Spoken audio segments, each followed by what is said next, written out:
Highway driving at night follows a different sensory logic than daytime operation.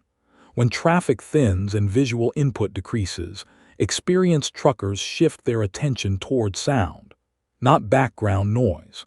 Specific auditory patterns that indicate mechanical condition, road surface changes, and environmental factors that don't register visually in darkness. This isn't about preference or habit. It's about information density. On empty roads after midnight, what you hear often arrives faster than what you see. And in commercial trucking, where equipment operates under sustained mechanical stress across varied terrain, auditory feedback becomes a primary diagnostic channel. The sounds truckers listen for aren't dramatic. They're subtle shifts in frequency, rhythm, and intensity. Most of them mean nothing urgent. Some of them mean everything. What follows is an explanation of what gets monitored, why it matters, and how listening behavior changes depending on load, route, and conditions. Night highways reduce sensory input to a narrow band. Headlights illuminate maybe 300 feet ahead. Everything beyond that is abstracted into silhouettes and gradient darkness. Depth perception flattens. Peripheral vision becomes nearly useless. In this environment, sound fills the gap. The first thing experienced drivers listen for is engine tone, not whether it's running but how it's running. A diesel engine under consistent load produces a steady harmonic frequency. Any deviation, slight roughness, a flutter in the exhaust note, irregular combustion intervals, registers immediately to someone who's spent thousands of hours in the same cab. This monitoring isn't active in the sense of focused attention. It's passive and continuous. The brain tracks the baseline and flags deviations automatically. Drivers describe it as knowing when something sounds wrong without being able to articulate what changed. That instinct is just pattern recognition built from repetition. Tire noise is the second constant input. 18 wheels generate a composite hum that varies with road surface, speed, and tire pressure. On smooth asphalt, the sound is uniform and low frequency. On concrete with expansion joints, it becomes rhythmic, almost metronomic. On deteriorated pavement, it sharpens and fragments. Experienced truckers don't think about this variation. They just register it. If the hum shifts unexpectedly, becomes louder on one side, develops a slapping rhythm, or drops in pitch, it indicates something happening at the tire level. Could be a slow leak. Could be a recap starting to delaminate. Could be debris caught in the tread. The response isn't immediate inspection. It's escalated monitoring. The driver notes the change, tracks whether it stabilizes or worsens, and decides if and when to pull over based on severity and location. That decision logic is built on experience, not protocol. Wind noise is another baseline. At highway speeds, air moves over the trailer and creates a consistent pressure signature. The cab hears this as a low whistle or rush, depending on trailer type and aerodynamic fairings. When that noise changes, becomes louder, shifts in pitch, or develops a flutter, it can indicate a loose tarp, an open vent, or a structural issue with the trailer skin. Again, the driver doesn't stop immediately. They assess. Is the change gradual or sudden? Is it consistent or intermittent? Does it correlate with speed or wind direction? These variables inform whether the issue is minor or requires immediate attention. Then there's silence. On truly empty roads, especially in rural corridors after 2 a.m., the absence of other vehicles creates a kind of acoustic baseline that amplifies everything else. Truckers say this is when they hear the most, not because anything is louder, but because there's no competing noise. Engine harmonics, suspension articulation, air brake system cycling, all of it becomes more distinct. This is when subtle mechanical issues become audible. A bearing that's starting to fail, a belt that's beginning to fray, a fuel pump that's working harder than it should. These sounds don't trigger alarms or warning lights. They're just there, waiting to be noticed. Listening decisions on night shifts operate under asymmetric information conditions. The driver hears something irregular, They don't know if it's critical, minor, or irrelevant. They don't have diagnostic tools running in real time. They have their experience, their sense of mechanical probability, and the practical constraints of their route. Most irregular sounds fall into a gray zone, not urgent enough to justify an unscheduled stop, but not ignorable either. The decision becomes, do I stop now, stop at the next opportunity, or monitor and decide later? This is where listening for becomes listening to. Experienced drivers run mental filters. They compare the new sound against known failure patterns. A high-pitched squeal that's speed-dependent usually means brake wear or a seized caliper. A rhythmic thump that matches wheel rotation usually means tire damage or wheel bearing wear. A metallic scraping that increases with load usually means suspension component contact. These correlations aren't perfect. They're probabilistic, but they're enough to guide decisions. If the sound matches a known critical failure pattern, loss of air pressure in the brake system, catastrophic bearing failure, drive shaft imbalance, the driver stops as soon as safely possible. They don't wait for a truck stop or a wide shoulder. They pull over at the first available spot and inspect. If the sound is ambiguous but persistent, the decision shifts to location optimization. Find the next well-lit area, preferably a rest stop or truck plaza with services. Conduct a walk-around inspection. Check tire pressure, look for leaks, examine the undercarriage with a flashlight. If the sound is minor and stable, the driver logs it mentally and continues.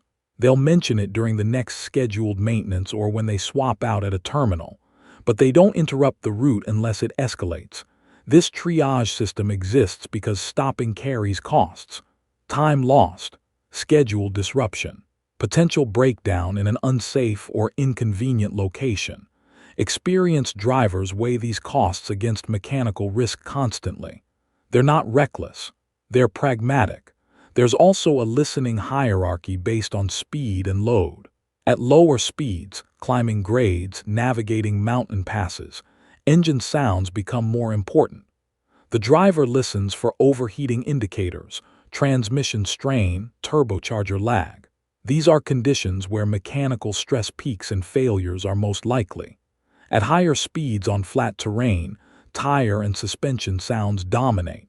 This is where blowouts occur, where alignment issues manifest, where wheel bearings fail catastrophically.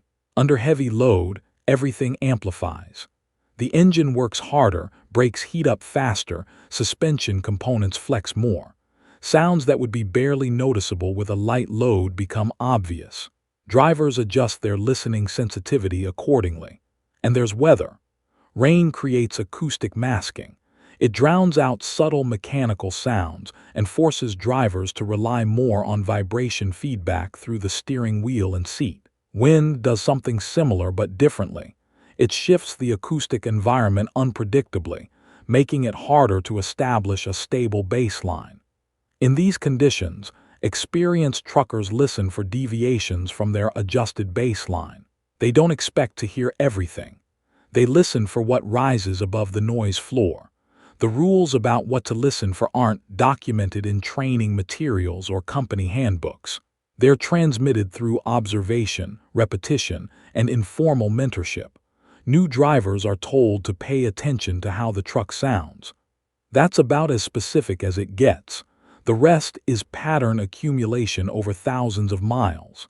One unwritten rule: if you hear it twice in the same conditions, it's real. Isolated sounds can be environmental, a road defect, a piece of debris hitting the undercarriage, a brief gust of crosswind.